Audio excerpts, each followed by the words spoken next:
Hi there, Professor Smith coming at you live from my kitchen. It is Monday, March 23rd at approximately 1 a.m. I would like to talk to you today about correlation and regression analysis.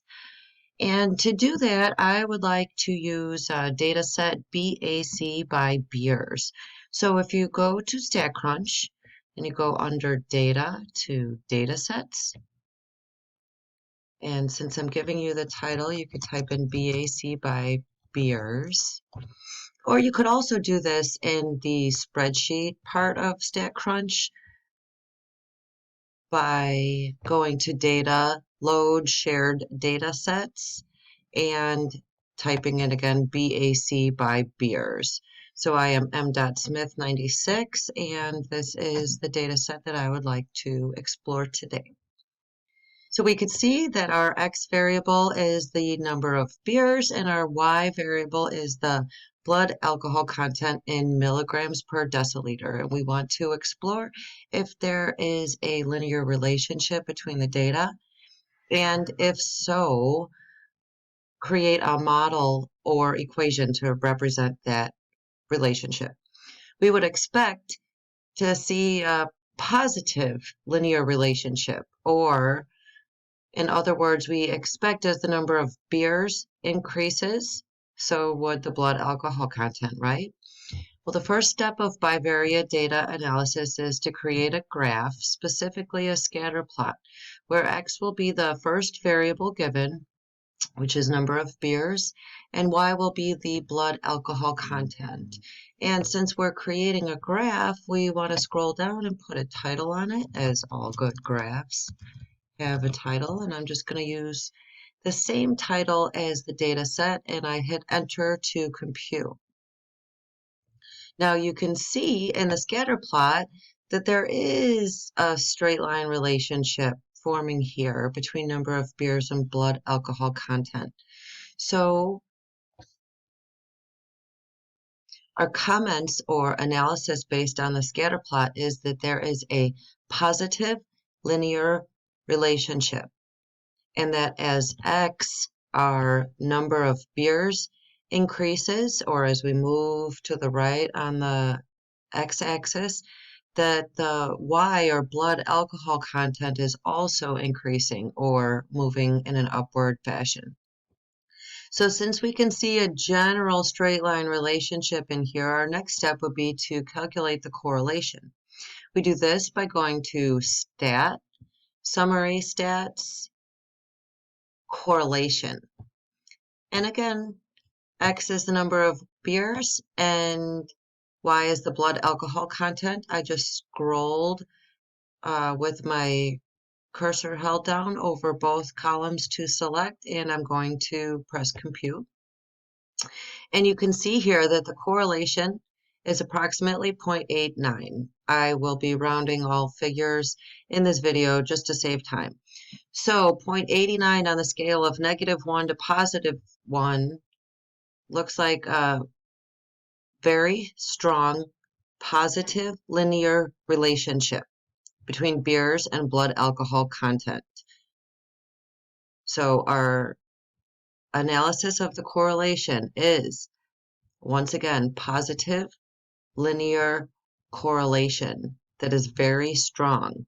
So I'm commenting on both the direction and the strength.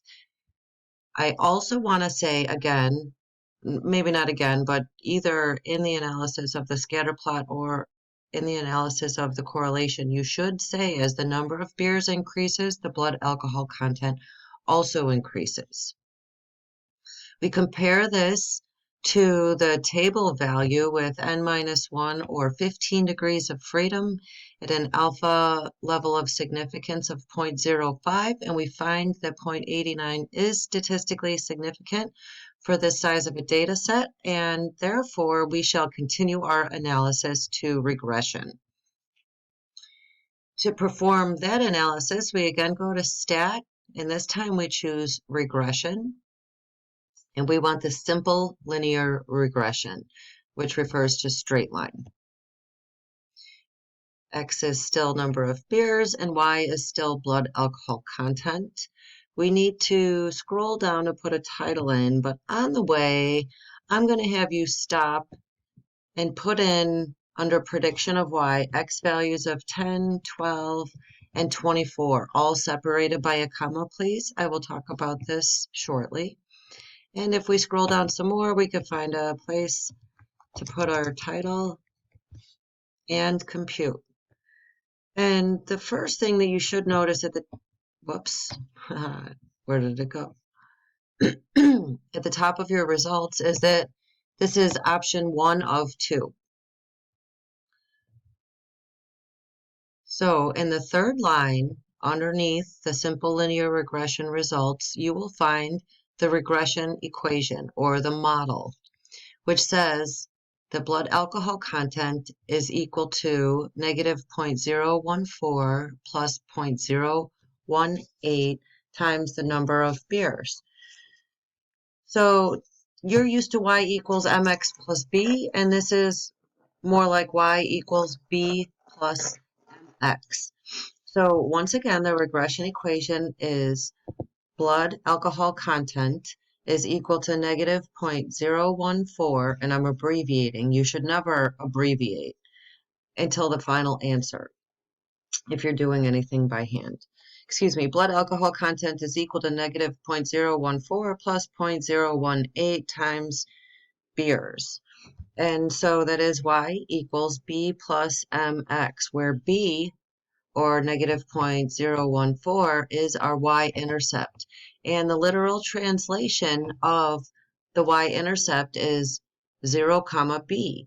It is where the line crosses the y-axis.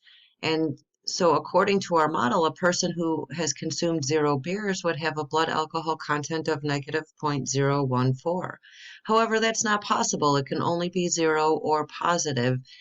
This is just where our model puts the line intersecting the y-axis. Moving on to the other number in the equation, this is the slope, or m. And so we have a slope here of 0.018.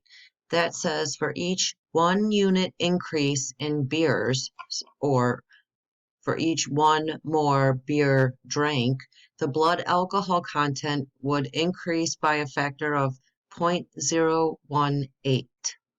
So if we put 1 beer in here for x, we would multiply 0.018 by 1, and we would get 0.018, and then we would have to subtract the 0.014, and we would get approximately a blood alcohol content of 0.004 according to our model. So when I interpret the regression equation, I must interpret both the y-intercept and the slope in the language of the variables, that is, using the names of the variables instead of the generic x and y. You could see again my value of r, the correlation coefficient is 0.89, is iterated here, but we also have its buddy r squared. So if you were to type in your calculator 0.89290727 squared, or times itself, you should get 0.7972834. This is on your cheat sheet, and you will need to know the following as well if you want to flip to the front page of your notebook. R squared is the coefficient of determination, which by definition is the percent of variation in y that is explained by the variation in x. So according to our data, approximately 80% of the variation in blood alcohol content is explained by the number of beers consumed. There's also a 1 minus r squared, which is the coefficient of non-determination, and it measures the percent of variation in y that is not explained by the variation in x. So therefore, 1 minus 0.8 is 0.2. So 1 minus r squared, the coefficient of non-determination, is 0.2, or 20%. So by definition, 20% of the variation in blood alcohol content is not explained by the different number of beers consumed. So that leads us to the question, what else could contribute to blood alcohol content? Another way to phrase this question is, are there any lurking variables? A lurking variable is one that is not included in the data set but may have an influence on the results. So if you were to Google blood alcohol content calculator, the first question it would ask you is, what is your gender? So right there is an example of a lurking variable. We don't have information on the genders of these subjects, but it very well has an influence on blood alcohol content because our model cannot explain 100% of the variation. That would be a perfect straight line relationship where both r and r squared would equal to 1, or -1 and 1. I first want to go to page 2 of the output in this regression analysis. Not first, but next.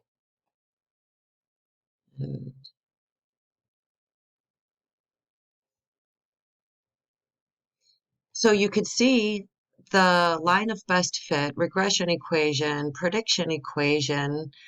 It has a lot of different names, but you could see when you hover your cursor over this red line, there is your regression equation. So that's the red line where the data are all the blue dots. And I had you put in 10, 12, and 15, 10, 12, and 24 as values, optional X values to predict Y. So as you can see, our data goes up to 9 beers consumed. So putting 10 or 12 into our equation would not be unrealistic.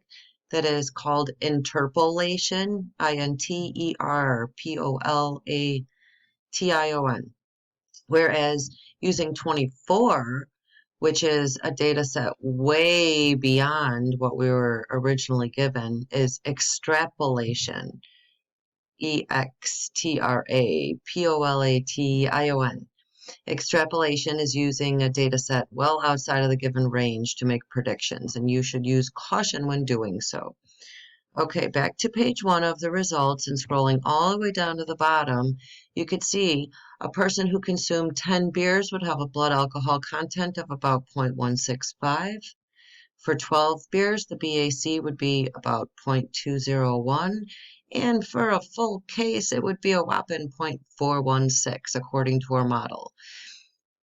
These would be points on that red line that I showed you in page 2. So if we were to extend that line much further out to the right, these would be the Y values at each of the given X values. And you can also compute those, but you don't have to because Statcrunch does it for you. But really what it did here is it put 10 in here for X and solved for Y, or blood alcohol content. And then it put 12 in here, and it also put 24 in here and solved for the resulting Y, or blood alcohol content.